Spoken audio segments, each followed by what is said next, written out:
Pois eu aprendi, em qualquer estado ou situação, com isso estar contente. Filipenses 4, verso 11.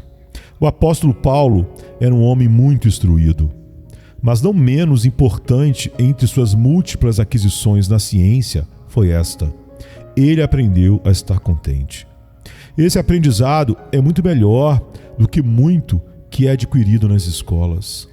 Seu aprendizado pode olhar cuidadosamente para o passado, mas muitas vezes aqueles que abatem as relíquias da antiguidade com entusiasmo são irrefletidos sobre o presente e negligenciam os deveres práticos da vida diária. Seu aprendizado pode abrir línguas mortas para aqueles que nunca obterão nenhum benefício vivo delas. Muito melhor o aprendizado do apóstolo. Era uma coisa de utilidade sempre presente e igualmente útil para todas as gerações. Uma das realizações mais raras, mas uma das mais desejáveis. Eu coloco o maior doutor e o mais erudito de nossos homens de Cambridge na forma e num lugar muito mais baixo, comparado a este erudito apóstolo, pois este é certamente o mais alto grau em humanidades que um homem pode alcançar, ter aprendido em qualquer estado em que esteja, estar contente, em paz e vencedor. Você verá imediatamente pela leitura do texto, na superfície, que o contentamento em todos os estados não é uma propensão natural do homem. Ervas daninhas crescem rapidamente. Cobiça, descontentamento e murmuração são tão naturais para o homem quanto os espinhos são para o solo. Você não precisa semear cardos e espinheiros. Eles surgem naturalmente, porque são naturais da terra, sobre a qual repousa a maldição. Então você não precisa ensinar os homens a reclamar. Eles reclamam rápido o suficiente, sem nenhuma educação ou ensinamento para isso. Mas as coisas preciosas da terra devem ser cultivadas. Se queremos trigo, devemos arar e semear. Se queremos flores, deve haver o jardim e todo o cuidado do jardineiro. Agora, o contentamento é uma das flores do céu, e se quisermos tê-lo, ele deve ser cultivado. Ele não crescerá em nós por natureza. É somente a nova natureza que pode produzi-la. E mesmo assim, devemos ser especialmente cuidadosos e vigilantes para manter e cultivar a graça que Deus semeou nela. Paulo diz: aprendi a estar contente, tanto quanto a dizer que não sabia antes. Custou-lhe algumas dores alcançar o mistério dessa grande verdade. Sem dúvida, ele às vezes pensava que tinha aprendido e depois sucumbia. Frequentemente também, como os meninos na escola, ele batia nos nós dos dedos. Frequentemente, ele achava que não era fácil aprender esta tarefa. E quando finalmente a tinha alcançado e podia dizer: eu aprendi em qualquer estado que eu esteja, com isso ficar contente, ele era um velho grisalho à beira da sepultura, um pobre prisioneiro encerrado no calabouço de Nero, em Roma. Nós, meus irmãos, podemos estar dispostos a suportar as enfermidades, aflições e dores de Paulo e compartilhar com ele o calabouço frio, se também pudermos, de alguma forma, atingir tal grau de contentamento. Não cedam, nenhum de vocês, à tola noção de que podem se contentar sem aprender, ou aprender sem disciplina. Não é um poder que pode ser exercido naturalmente, mas uma ciência a ser adquirida gradualmente. As próprias palavras do texto podem sugerir isso, mesmo que não o saibamos por experiência. Não precisamos ser ensinados a murmurar, mas devemos ser ensinados a concordar com a vontade e o beneplácito do Senhor nosso Deus. Quando o apóstolo pronunciou essas palavras, ele imediatamente fez um comentário sobre elas. Leia o 12º versículo. Sei tanto ser humilhado, como sei ter abundância. Em todas as situações e em todas as coisas sou instruído, a ter fartura e fome, tanto a ter abundância como a passar necessidade. Observe primeiro que o apóstolo disse que sabia como ser humilhado. Um conhecimento maravilhoso este. Quando todos os homens nos honram, podemos muito bem estar contentes. Mas quando o dedo do escárnio é apontado para nós, quando o nosso caráter é tido em má reputação e os homens nos assovam e pisam à beira do caminho, é necessário muito conhecimento do Evangelho para ser capaz de suportar isso com paciência e mais, com alegria. Quando estamos crescendo e crescendo em posição, honra e estima humana, é um trabalho fácil estar contente. Mas quando temos que dizer com João Batista, devo diminuir, ou quando vemos algum outro servo promovido a nosso lugar e outro homem com a palma que tanto ansiávamos segurar, não é fácil ficar parado e sem um sentimento de inveja clamar com Moisés: queria Deus que todos os servos do Senhor fossem profetas.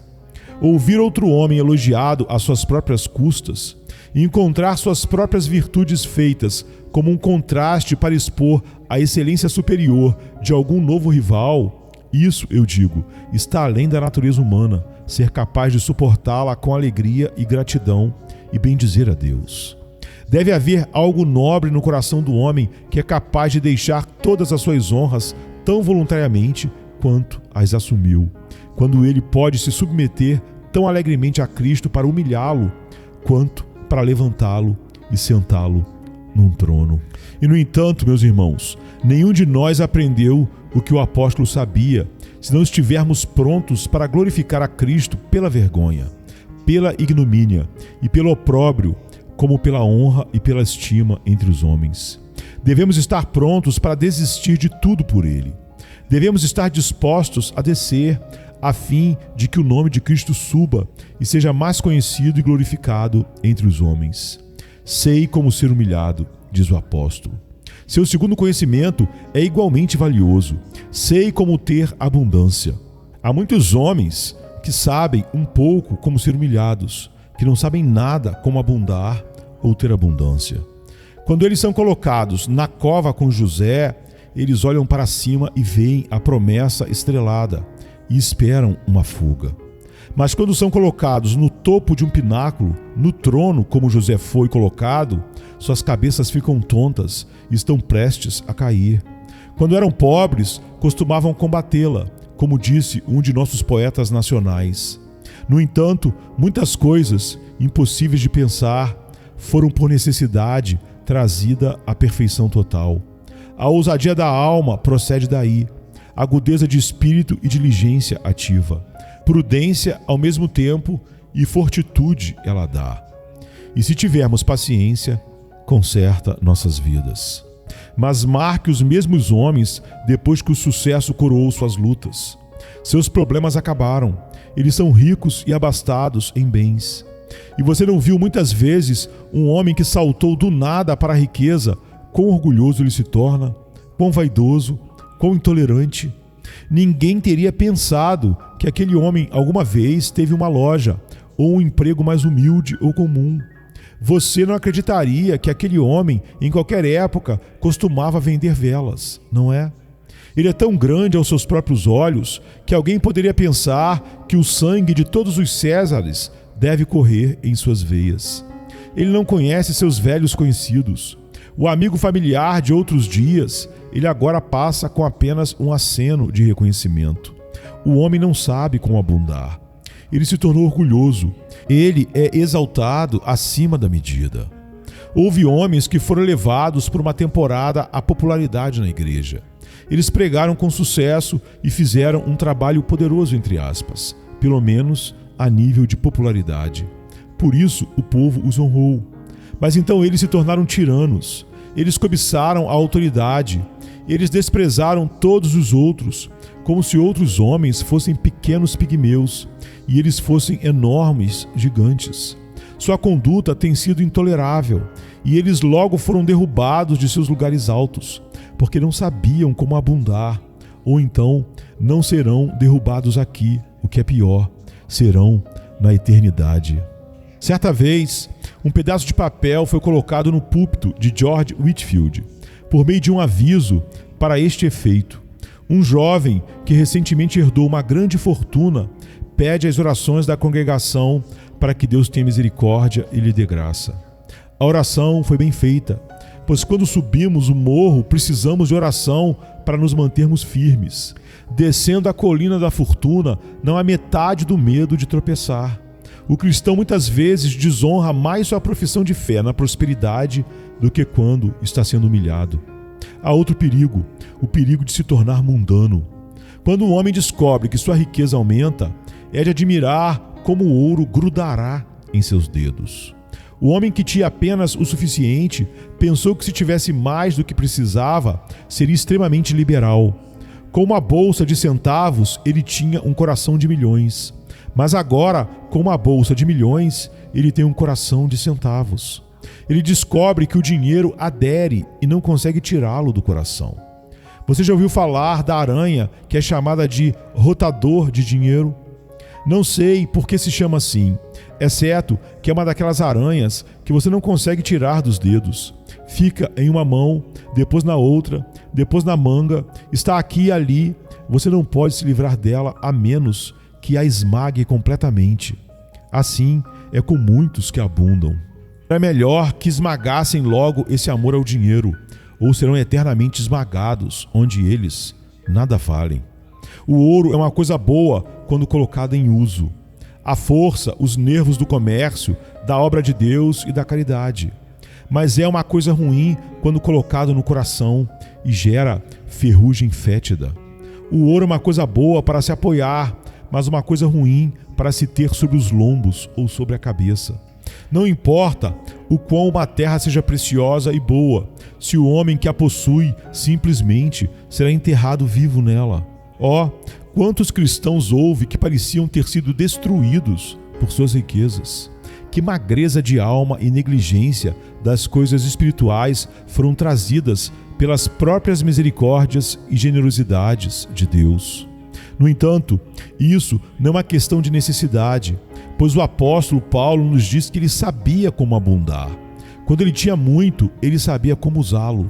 Ele havia pedido a Deus que ele pudesse ser mantido humilde, que quando ele tivesse uma vela cheia, ele pudesse ter bastante lastro no navio, que quando sua taça transbordasse, ele não a desperdiçasse, que em seu tempo de fartura ele pudesse ser pronto para dar a quem necessitasse e estender com sua bênção a proclamação do reino de Deus, e que, como um mordomo fiel, ele pudesse manter tudo o que tinha à disposição de seu Senhor. Este é o aprendizado divino. Sei tanto como ser humilhado, quanto sei como abundar. O apóstolo continua dizendo: em toda parte e em todas as coisas sou instruídos a estar cheio e a ter fome. É uma lição divina, deixe-me dizer, saber como estar cheio, pois os israelitas estavam cheios uma vez, e enquanto a carne ainda estava em suas bocas, a ira de Deus veio sobre eles. E tem havido muitos que pediram misericórdia para satisfazer a luxúria de seus próprios corações. Como está escrito, as pessoas se sentaram para comer e beber e se levantaram para se entreter. Plenitude de pão muitas vezes fez plenitude de sangue. Isso trouxe devassidão de espírito. Quando os homens têm muito das misericórdias de Deus, estranho que tenhamos que dizer isso, e ainda assim é um grande fato. Quando os homens têm muito das misericórdias providenciais de Deus, muitas vezes acontece que eles têm pouco da graça de Deus e pouca gratidão pelas recompensas que receberam. Estão cheios e esquecem-se de Deus. Satisfeitos com a terra, contentam-se em passar sem o céu. Tenha certeza, meus queridos ouvintes, é mais difícil saber estar cheio do que saber estar com fome. Saber estar com fome é uma lição afiada, mas saber estar cheio é a lição mais difícil, afinal. Tão desesperada é a tendência da natureza humana ao orgulho e ao esquecimento de Deus. Assim que temos um estoque duplo de maná e começamos a acumulá-lo, ele cria vermes e se torna um fedor nas narinas de Deus. Tome cuidado para pedir em suas orações que Deus o ensine a ser cheio, a ter abundância. O apóstolo sabia ainda mais como experimentar os dois extremos da plenitude e da fome. Que prova é essa? Ter um dia um caminho repleto de misericórdias e no dia seguinte encontrar o solo abaixo de você estéril de todo conforto. Posso facilmente imaginar o pobre homem contente em sua pobreza, pois está acostumado a isso. Ele é como um pássaro que nasceu em uma gaiola e não sabe o que significa liberdade. Mas para um homem que teve grande parte dos bens deste mundo e, portanto, está cheio, e depois ser levado à penúria absoluta, ele é como o pássaro que uma vez voou com as asas mais altas, mas agora está engaiolado. Essas cotovias que você vê às vezes nas lojas sempre parecem estar olhando para cima e estão constantemente bicando os fios de grades, batendo as asas e querendo voar para longe. Assim será com você, a menos que a graça o impeça. Se você foi rico, ou mesmo tenha sido apenas alguém com a vida financeira estável e foi rebaixado para ser pobre, achará difícil saber como ter fome. De fato, meus irmãos, deve ser uma lição afiada. Às vezes nos queixamos dos pobres, que eles murmuram. Murmuraríamos muito mais do que eles se a sorte deles caísse sobre nós. Sentar-se à mesa onde não há nada para comer e 5 ou 6 criancinhas chorando por pão quando o pão está escasso foi suficiente para partir o coração do pai. Ou para a mãe, quando o marido foi levado ao túmulo, olhar em volta para a casa aflita, apertar o recém-nascido no peito e olhar para os outros com o coração viúvo, lembrando-se de que eles não têm um pai para buscar seu sustento. Deve precisar de muita graça para saber como ter fome. E para o homem que perdeu sua situação e tem andado por toda Londres, talvez 1000 milhas, para conseguir um lugar, e ele não pode conseguir um. Voltar para casa e saber que quando ele encarar sua esposa, sua primeira pergunta será: você trouxe algum pão para casa? Você encontrou alguma coisa para fazer? E ter que dizer a ela: não houve portas abertas para mim. É difícil provar a fome e suportá-la com paciência. Eu tive que admirar e olhar com uma espécie de reverência para alguns dos membros desta igreja, quando ouvi depois de suas privações. Eles não contaram a ninguém e não vieram a mim, mas suportaram suas dores em segredo, lutaram heroicamente por todas as dificuldades e perigos e saíram mais que vencedores. Irmãos e irmãs, parece uma lição fácil quando você vem para ver em um livro, mas não é tão fácil quando você vem para colocá-la em prática. É difícil saber estar cheio, mas é uma coisa afiada saber estar com fome. Nosso apóstolo havia aprendido ambos, tanto como ter abundância, quanto como sofrer necessidade. Tendo assim exposto a você o próprio comentário do apóstolo Paulo, ampliando as palavras do meu texto, deixe-me retornar à passagem em si. Agora você pode perguntar por qual curso de estudo ele adquiriu esse estado de espírito tranquilo. E de uma coisa podemos ter certeza: não foi por um processo estoico de autogoverno, mas simples e exclusivamente pela fé no Filho de Deus. Você pode facilmente imaginar um nobre, cuja casa é a morada do luxo, viajando por regiões estrangeiras para fins de descoberta científica, ou saindo para comandar alguma expedição militar a serviço do seu país. Em ambos os casos, ele pode estar bem satisfeito com sua tarefa e sentir que não há nada do que reclamar apesar das dificuldades da missão. E por quê? Porque não tinha o direito de esperar nada melhor. Não porque isso pudesse ser comparado com sua posição, sua fortuna ou sua posição social em casa. Então assim é com o nosso apóstolo. Ele havia dito: nossa casa ou cidadania está no céu. Viajando pela terra como um peregrino e estrangeiro, ele se contentava em levar tudo como passageiro.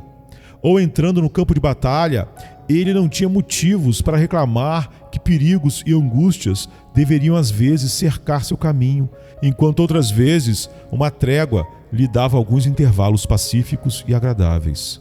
Novamente, advertindo para o texto, você notará que a palavra "com isso" está escrita em itálico. Se, portanto, não a omitirmos, não precisamos enfatizar muito na interpretação.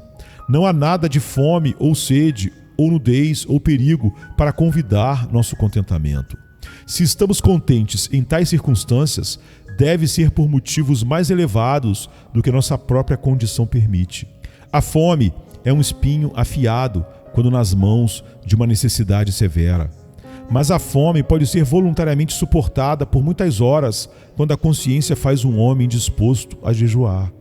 A censura pode ter uma presa amarga, mas pode ser corajosamente suportada quando sou animado pelo senso da justiça de minha causa. Agora, Paulo considerou que todos os males que aconteceram a ele eram apenas incidentes no serviço de seu Senhor. Então, pelo amor que ele tinha pelo nome de Jesus, as dificuldades da servidão ou automortificação caíram levemente em seus ombros e foram toleradas alegremente por seu coração. Há uma terceira razão pela qual Paulo estava contente. Vou ilustrá-lo.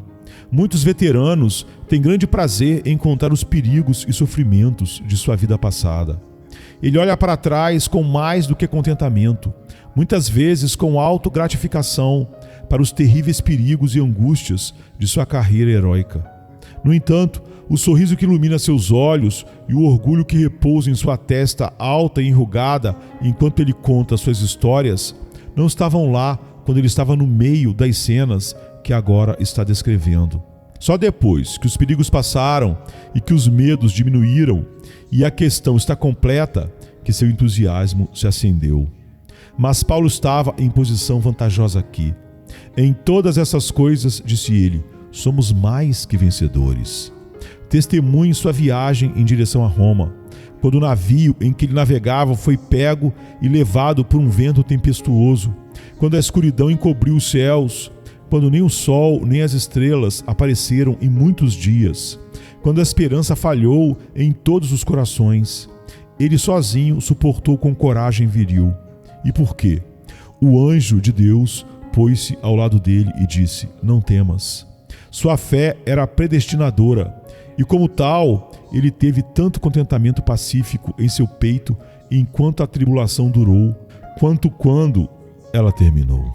A paz estava lá o tempo todo, pois eu aprendi, em qualquer estado ou situação, com isso estar contente. Filipenses 4, verso 11.